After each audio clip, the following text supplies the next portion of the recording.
Hello friends, good afternoon and welcome to EduSat Live Lectures.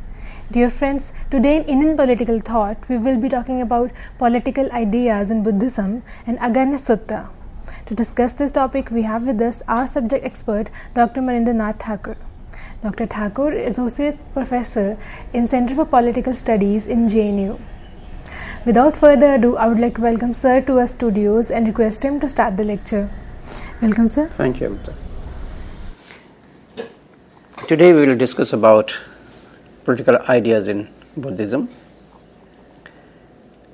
Buddhism has almost re-emerged in the global scene.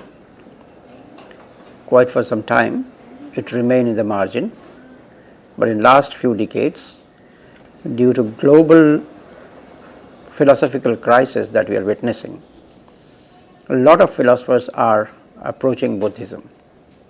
Why are they approaching Buddhism? I'll talk about it. Let me basically suggest that I will talk about the basic features of Buddhism and its political ideas, with a special reference to the Agganna Sutta. The reason for increasing global popularity of Buddhism has to do with the ontological character of Buddhism, ontological assumptions of Buddhism. The modern philosophy, under the influence of Cartesian dualism, differentiated between mind and body, and the modern institutions, political institutions, social institutions, have deep impact of this Cartesian dualism. Buddhism, on the other hand, does not believe in this Cartesian dualism. So, the ideas about society, ideas about polity, ideas about human beings, all these are interconnected. So, Buddha's individual is actually human being. He is not an individual, isolated individual. The political citizen is also a moral person, and the meditation, which is called vipassana, is part of their everyday life. So we'll see how Buddha thinks about the world and thinks also about the idea of politics in this world which is interconnected. Political ideas in Buddhism has been least explored, and the political science disciplines all over the country do not give due importance to the Buddhist political ideas. However, I think this is the time that we must get back to Buddhism to extract certain kind of notion of politics which can reclaim the true democratic character of the government and society, where the governance is not a matter of power, but it is a matter of service to humanity. So we'll see how Buddha rethinks about society almost 2,500 years back, and he gives a new interpretation to a lot of old ideas, and also he suggested to replace many old myths and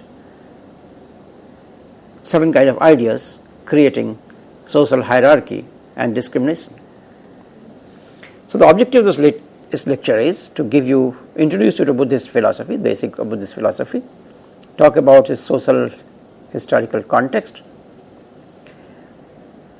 locating the place of politics in the larger Buddhist philosophy, and introducing Agganna Sutta to you. There are three basic elements in Buddhism. The moment we talk of Buddhism, this is common sense that we all have about Buddhism, that Buddha said, Dhammam Sharanam Gacchami, Buddham Sharanam Gacchami, Sangham Sharanam Gacchami. What do they mean? By Dham, Buddha meant the reality.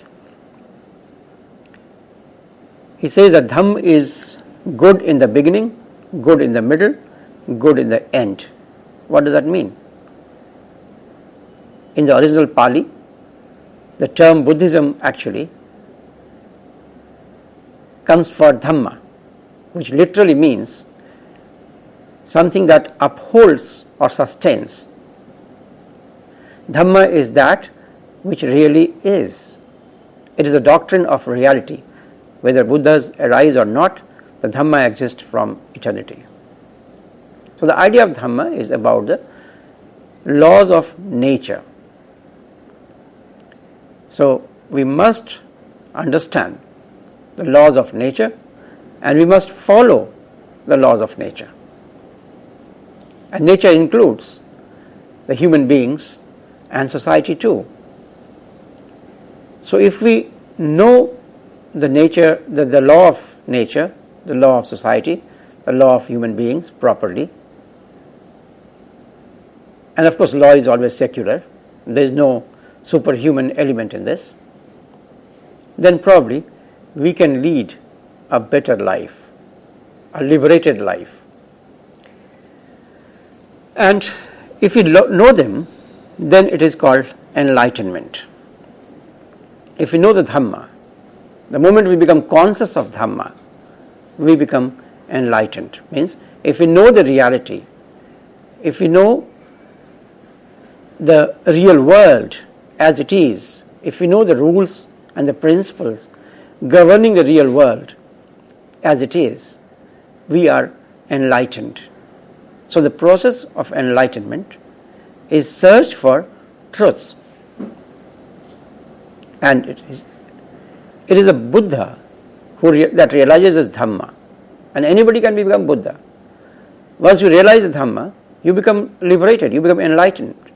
So Buddha always said that enlightenment is an individual project. All of us will have to work to become enlightened. The enlightened one realizes oneself. The enlightened one becomes one with the reality because he understands himself or herself as part of the reality. So enlightenment is actually knowing the real world. And how do we get enlightenment? And Buddha gives a lot of do's and don'ts that can help you in becoming enlightened. So there are 8 paths, the 8 elements of a path that you have to adopt if you want to become enlightened. The elements like right view or right understanding, right thought or right intention, right speech, right action, right livelihood, right effort, right mindfulness, right concentration. This is called Ashtanga Marg. Now if you look at these 8 things to do, if you do these 8 things in the right way, then you will get enlightenment. What does that mean? These 8 things are so comprehensive that it actually engrosses you, that your whole life comes under these 8 things. So if you understand the reality, you become truthful. If you search for truth and you follow the truth, you will become enlightened. And to become enlightened would mean you become conscious of the reality. And the third one is the Sangha. The Sangham Sharanam Gacchami is a collective wisdom. How do you know you are right or wrong? Your body is full of desires. It will demand things which may not be right, which may be against the laws of nature. So how do you know? You have to live with a collective, a righteous collective, the Sangha. You live together. You discuss things together. You engage in dialogue and discourse. You try to decipher the truth collectively.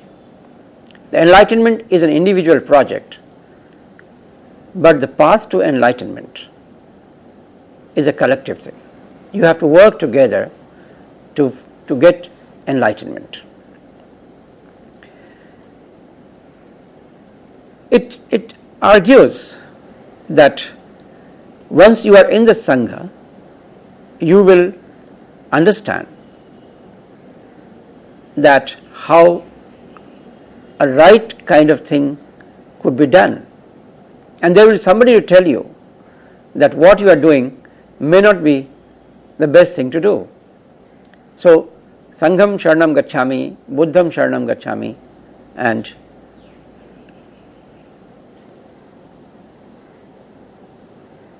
Dhammam Sharanam Gacchami. So, Sangham Sharanam Gacchami, Buddham Sharanam Gacchami, Dhammam Sharanam Gacchami will take you to the enlightenment. Now, let us see in what context Buddha was talking about these things. It's very interesting to see that, as we know, that it is almost 2,500 years ago, what kind of society we had. Obviously, we had a society which was in transition from slave society to agrarian society, or if not from, we can all definitely say that it was a society which was in transition to an agrarian society.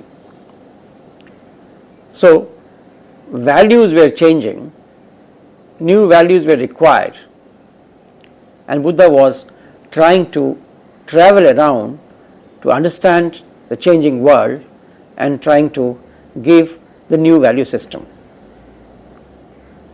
An agrarian society will see how there is a division of labor, and due to division of labor, there is a hierarchy. There is a formation of groups and classes and castes.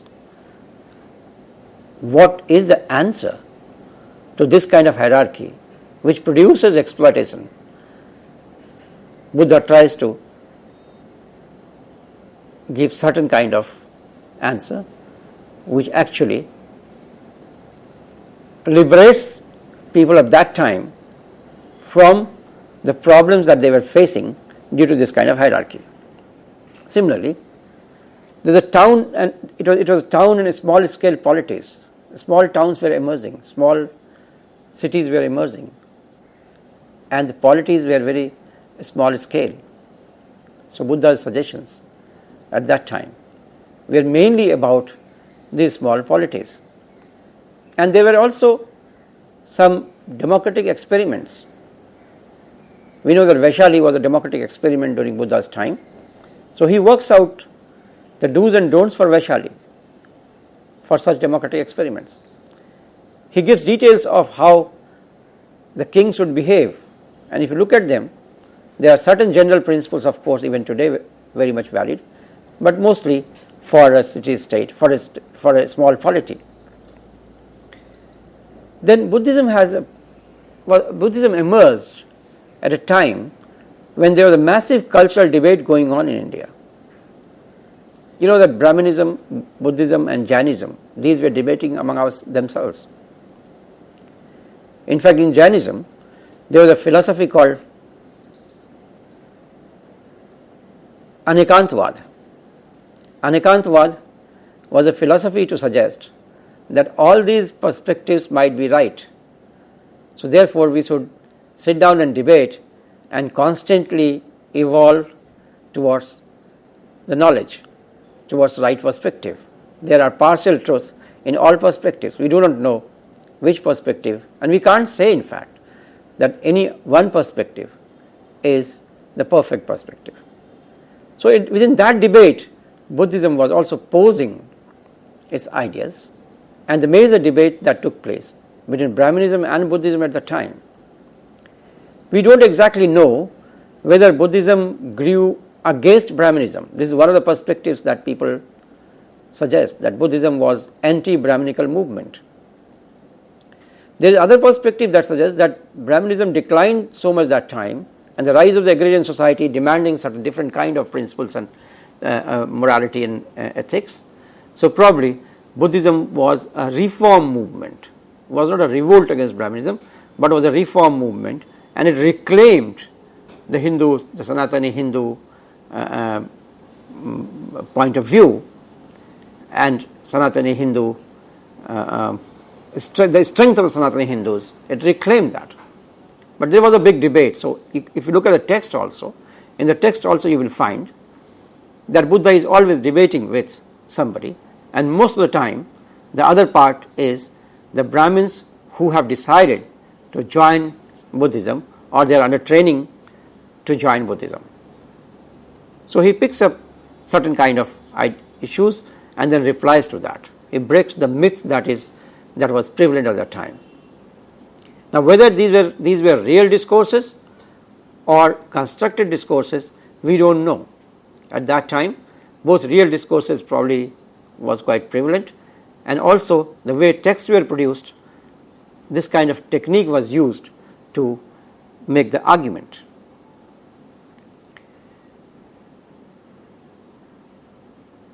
We have two kinds of ideas, political ideas in Buddhism.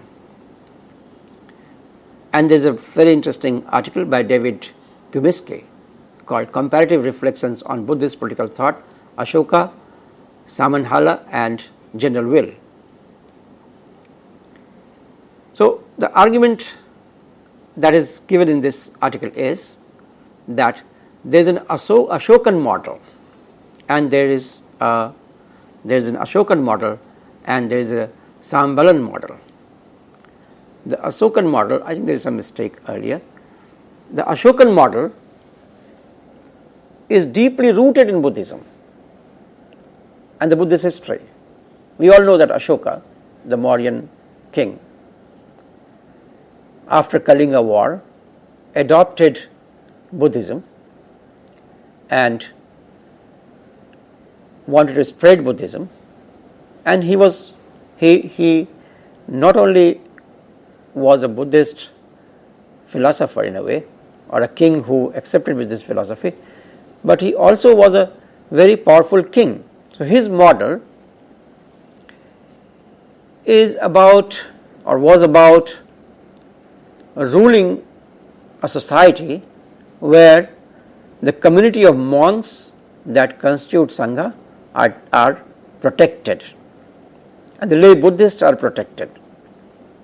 There is a balance between the monk, the king, and the common people. So Ashoka's regime itself was a good example of a polity under Buddhist philosophy. This is the example that has been followed by the Buddhist rulers in Bhutan and Tibet. So the king is benevolent king, a philosopher. He also meditates. He is human. War is not his foreign policy, yet he would defend people, make certain laws to protect right kind of people, give wealth to the Sanghas, see to it that Sanghas are protected, nobody attacks Sanghas. So it was an organized polity. So the idea was to spread Buddhism through reorganizing the polity. It was a benevolent, powerful king defending Sangha, defending Dhamma, and defending people.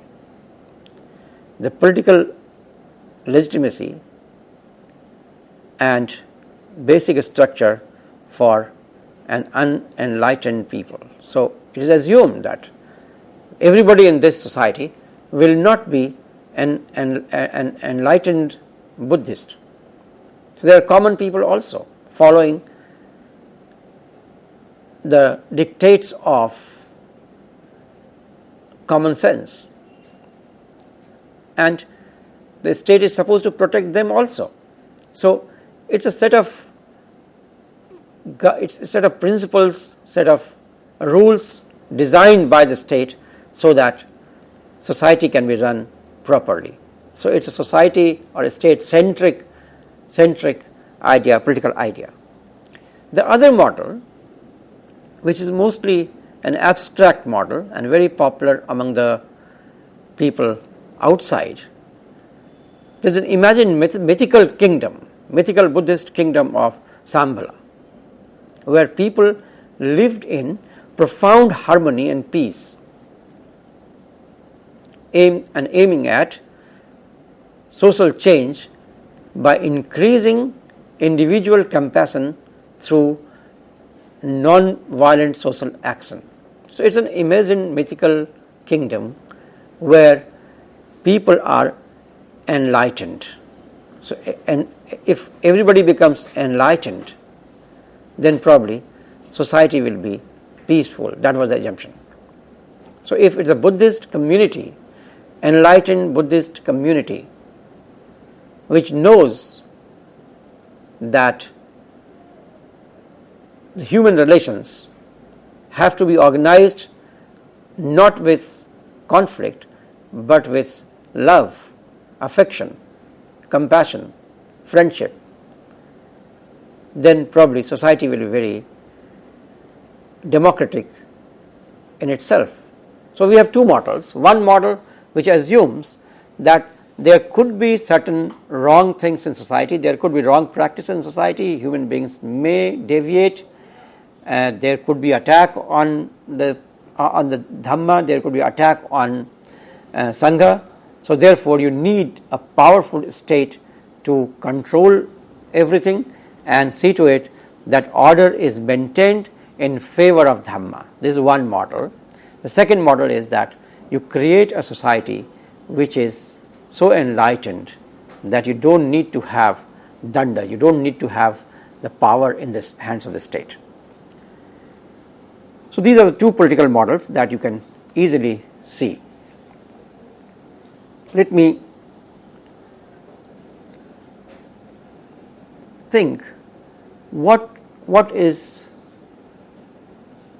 Buddha suggesting. As I said,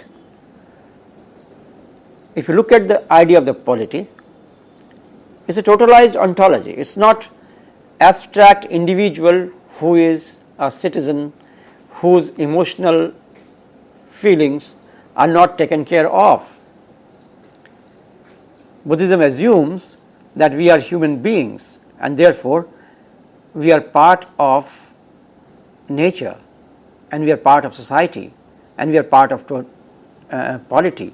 So we are part of polity as human beings, therefore the polity should be guided in a way that it actually helps people in getting enlightenment.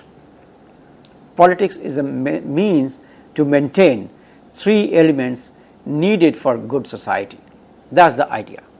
That's the Buddhist idea, that the aim of polity is not to see who gets what, because who gets what is assumed, that everybody should get what one needs. The point is that how do you distribute things in a way that there is no conflict. That sometimes can be done by the state, but it can be done better if you have this kind of philosophy that guides your action. And how do you get that philosophy that guides your action? Unless you approach human beings not as abstract, selfish individual, but as human beings with full love and compassion. That is Buddha's idea of polity.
In this lecture, I will talk about Agganna Sutta of Buddha.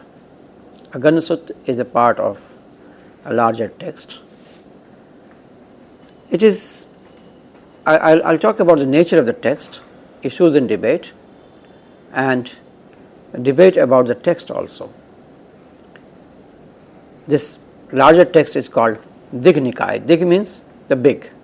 So, Dignikaya's part is Agganna Sutta, and I'll talk about Agganna Sutta in little detail to see how Buddhist philosophy was talking about society and other things.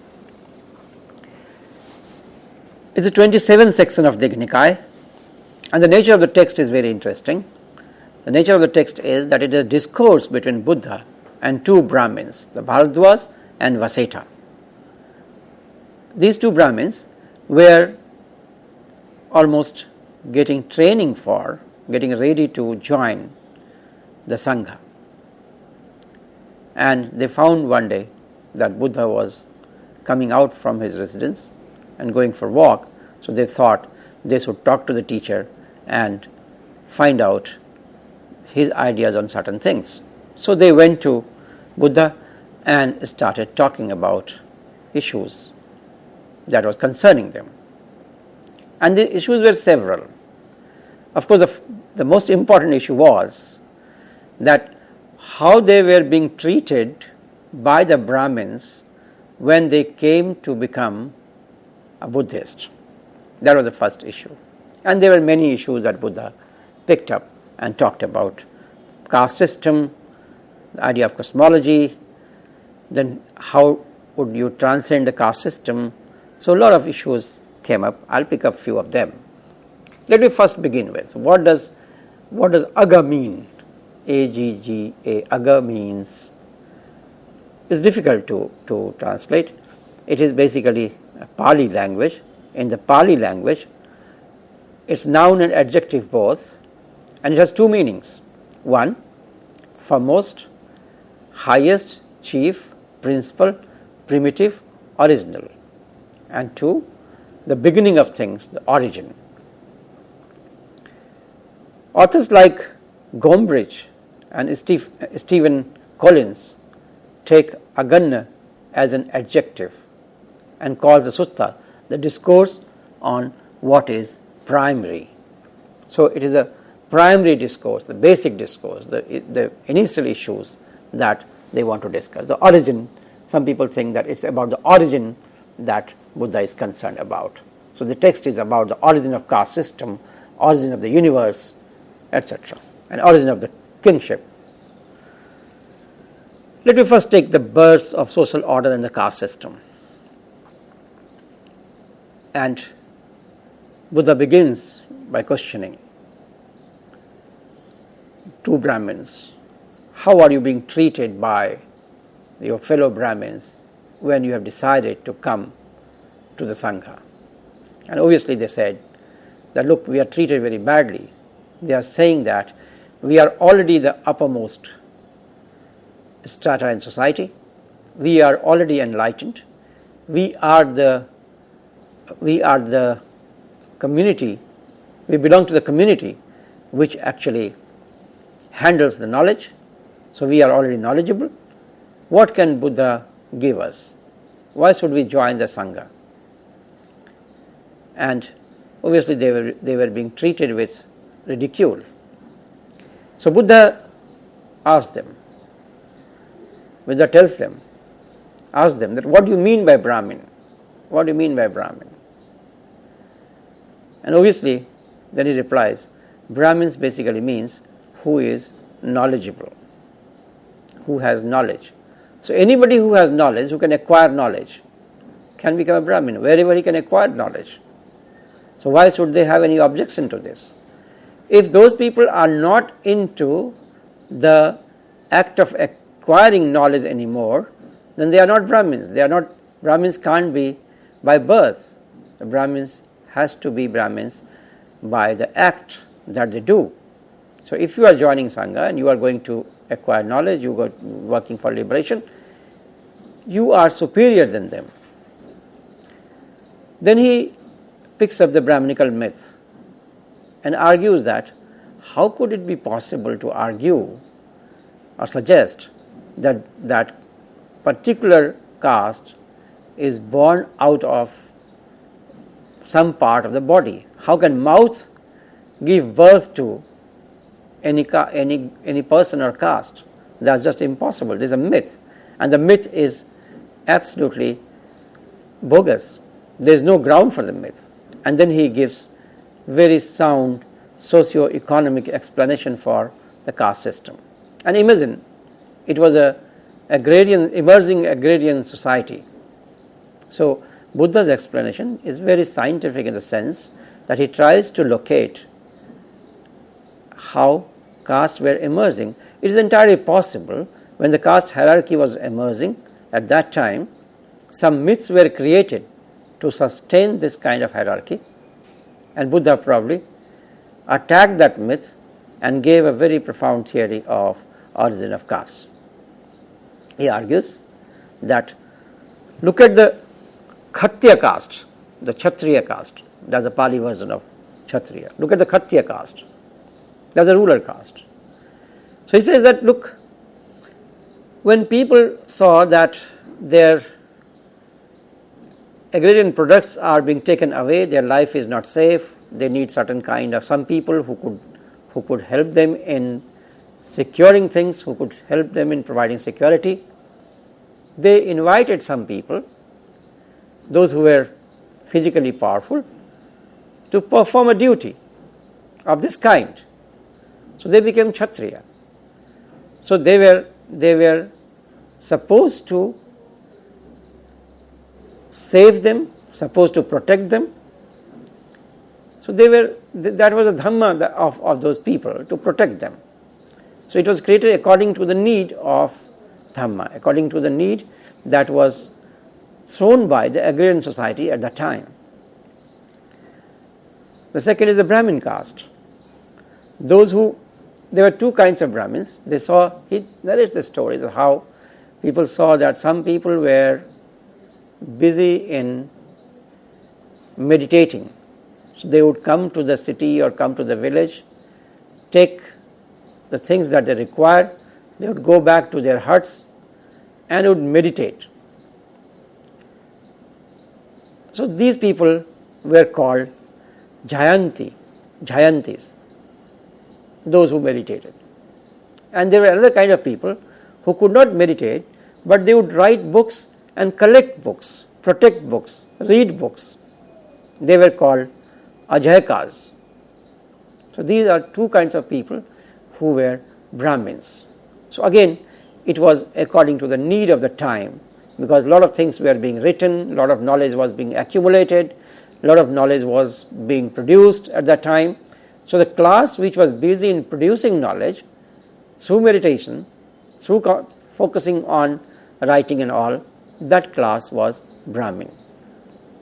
Then there is a Vesa class, the Vaishya, the trader class, and the Sudra class, the hunter class, who gather food.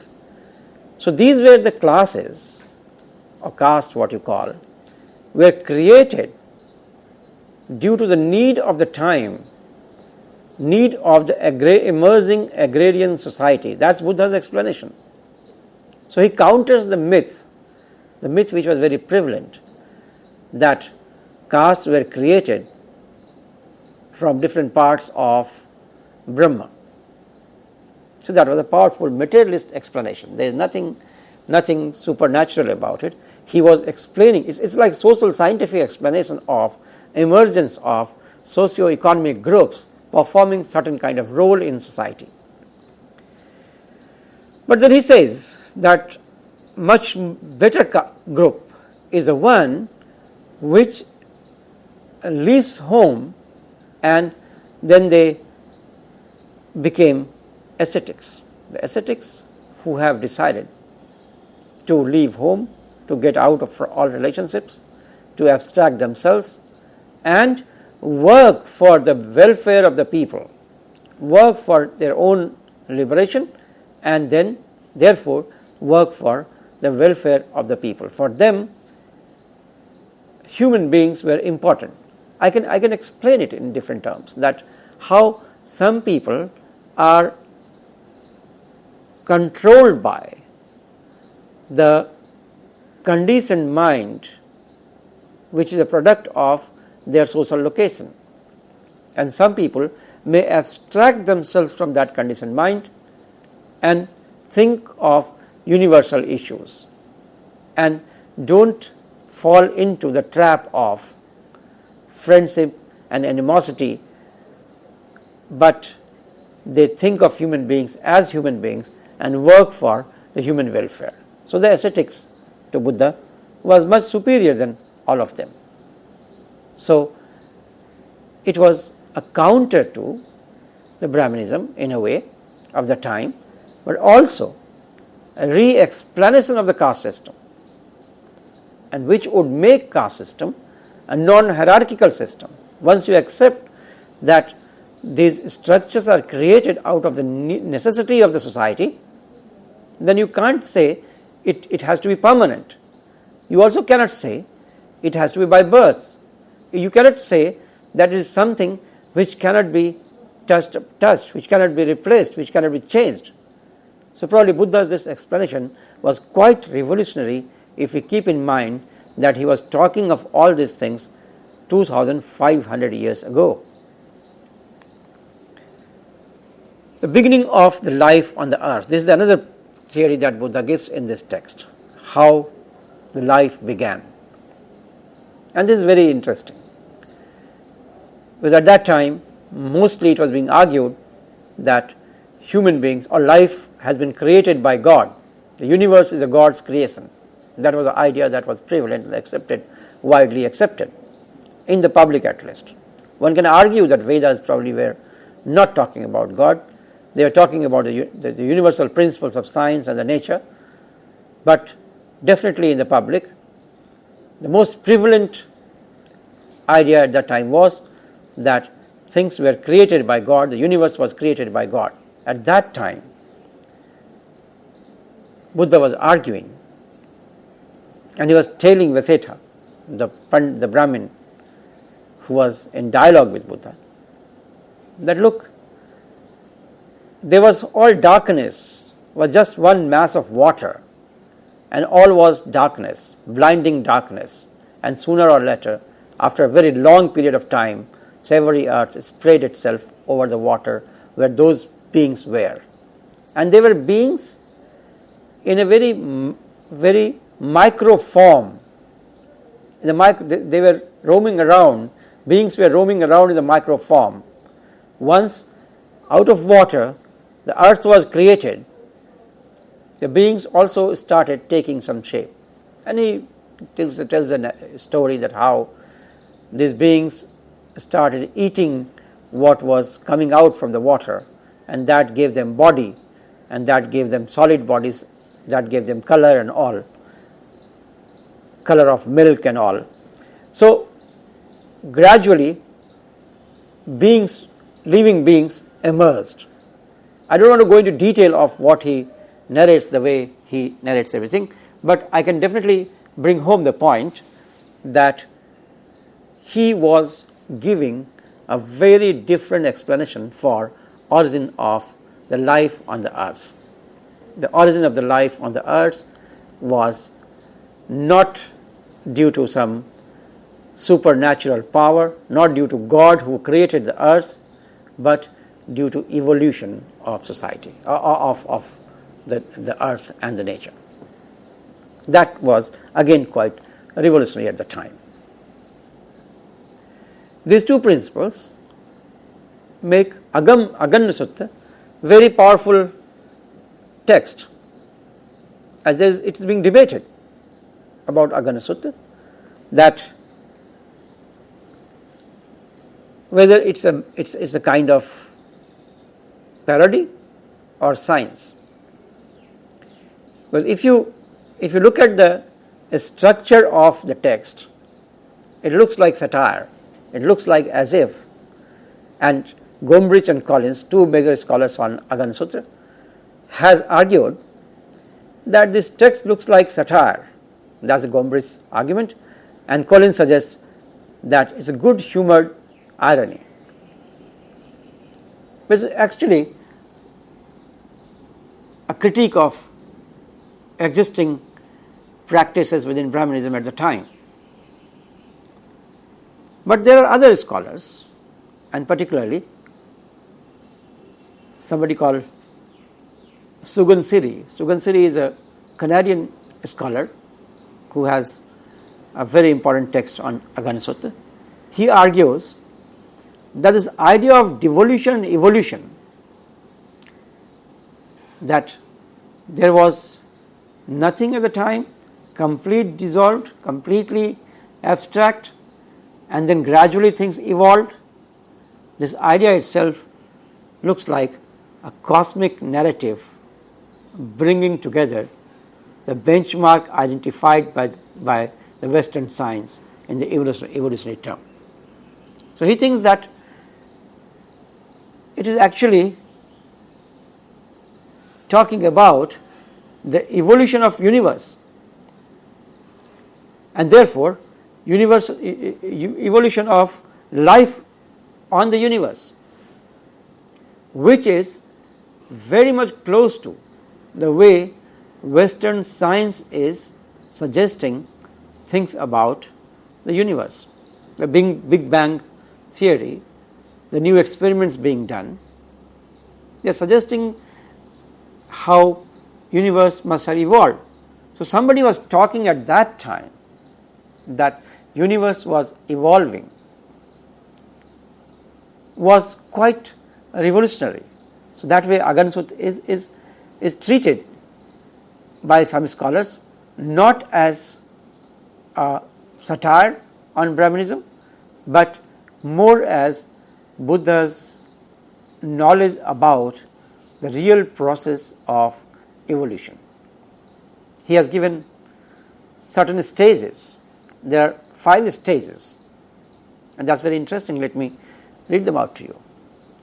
That the universe goes through a cycle of devolution and evolution phases.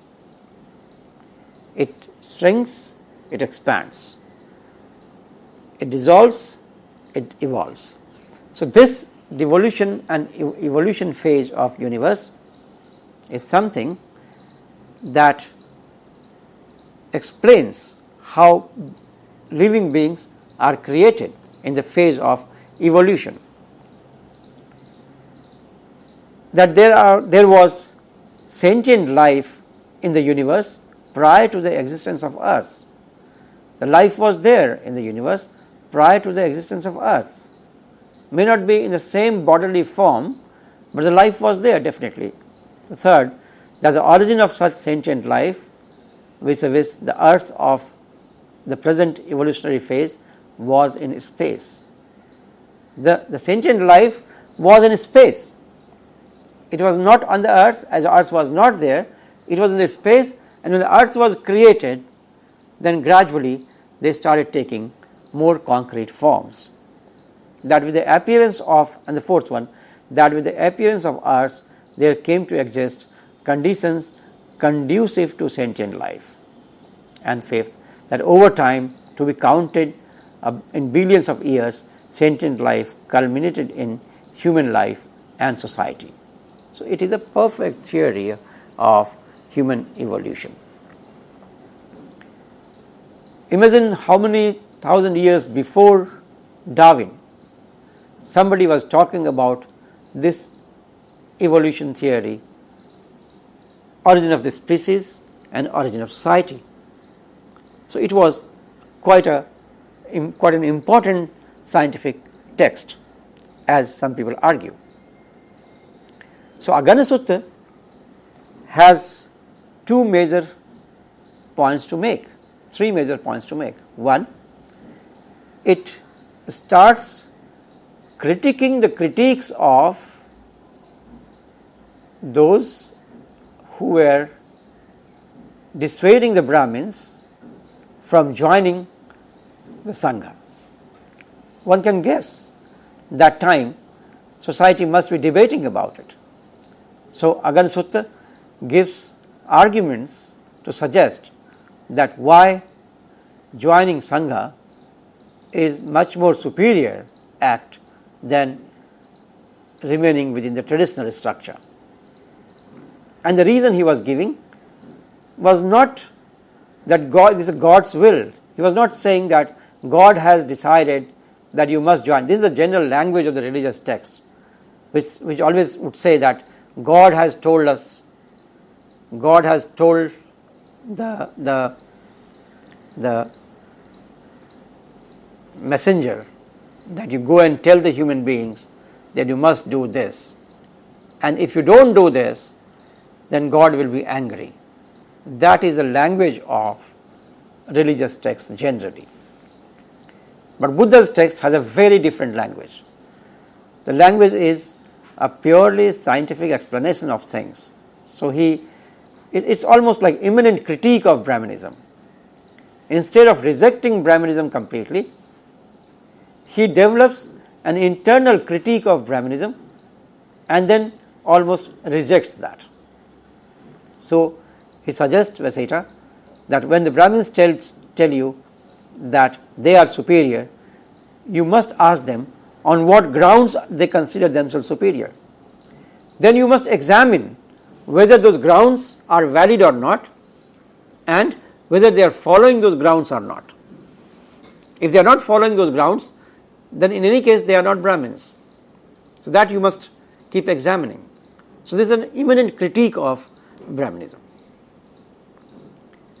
Then what he develops as theory of origin of society and origin of nature has a political meaning. It has a powerful political meaning, because the Brahminical order at that time was almost dependent on this explanation, that the caste system was created by a kind of myth that was prevalent. And since the myth was so powerful that there is no question of attacking that, there is no question of changing the system, since the order of society was created by God. If the order of society was created by God, then you have no right, human beings have no right to change that. They have only to conform to that. What Buddha once again did, instead of challenging the structure that was existing at the time, he did not say that these structures are false. He didn't say that you must have caste-less society, you must have hierarchy, category-less society. What he said is, look into the reason why these categories are created. And the moment you say there are certain reasons why these categories are created, then these categories have their own duties. And obviously, if it is a social contract kind of thing, if there is a social origin of caste system, then definitely it can be changed. There is no problem in challenging it. If it doesn't fulfill the requirement of the existing society, it needs to be changed. Whereas in the Brahminical order, it cannot be changed. It's integral to the existence of human beings. So, once again, what Buddha did was a very immanent critique. He turned the table. He disarmed the opponents in this debate by suggesting that by your logic, you can see that caste system is something that can transform. If it doesn't fulfill the requirement, it will have to be changed. That, I think, was quite a revolutionary argument to make. Similarly, about the origin of the universe, there are a lot of existing theories about that, defining or explaining the origin of the universe through the help of certain supernatural power, the God or something. What Buddha did, I think, again gave very immanent critique. He did not argue that all that was wrong. He didn't argue that from nothing something has come out. He only said that, look, some kind of life was there in this space, and that life gradually took concrete shape. So it evolved gradually. The life is gradually evolving, then obviously and that's the larger argument of Buddha, that you have to respect all forms of life. If you think of universe as anthropocentric, that human beings are created in order to rule the universe, they are the most intelligent beings, and therefore they would control the universe, then the relation between human beings and other living beings would be that of huge contradiction. Whereas if you assume that the living beings were there in different forms and they took concrete forms gradually, so you have evolved from there and finally you have evolved into human beings and then you form a society, then your relation with other living beings will be that of harmony instead of conflict. That, I think, was Buddha's achievement. Let me conclude that what we get in this Agganna Sutta is very interestingly, of course, the immanent critique that we got, but also the idea of the totalized ontology, that the reality as integrated reality, not mind-body differentiated reality. The finest form of living being and the most concrete form of living being, in between things are varying. And if we have that assumption, then we start thinking of political being, us as political beings. So our political being is not separated from our emotional being.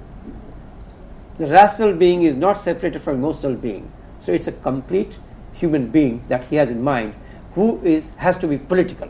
So the idea of the political is not to control the resources, not to see who gets what according to the power relationship, but to create a society in which human beings can be allowed to achieve the enlightenment. When it's an enlightenment finally which would liberate you. And the most important thing is, along with this, that this kind of explanation that he provides is very secular explanation. It is not based on your commitment to God that tells you to meditate. What he says that through meditation you don't need to require to meet God. What you require to know is how the universe works. So through meditation you can decipher the rule of the universe. And in Pali language it's called anapana. That it comes, it goes, that's the rule of the universe, and that you can experience by meditating. And the same rule is applicable in all realms of reality. If we are the part of the universe, then we must be following the similar rules of the universe, Dhamma. So we can discover the Dhamma by ourselves. So our liberation has to be by ourselves. That is what I think very important in Buddhism. That makes Buddhism a very different kind of philosophy, giving us political ideas. Thank you. Okay, sir. So, very briefly, if I could ask, what do you think is the significance of Buddhist thought in Indian political thought? See, I think that the Indian collective consciousness is heavily loaded by Buddhist ideas.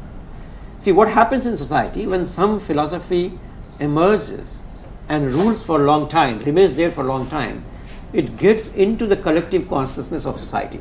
The way we think, I think, has a lot to do to the kind of ideas that Buddha gave. So if we understand that, then we will be natural to ourselves. At the moment what's happening is, people are facing a lot of conflict because they are guiding their public life through modern philosophy.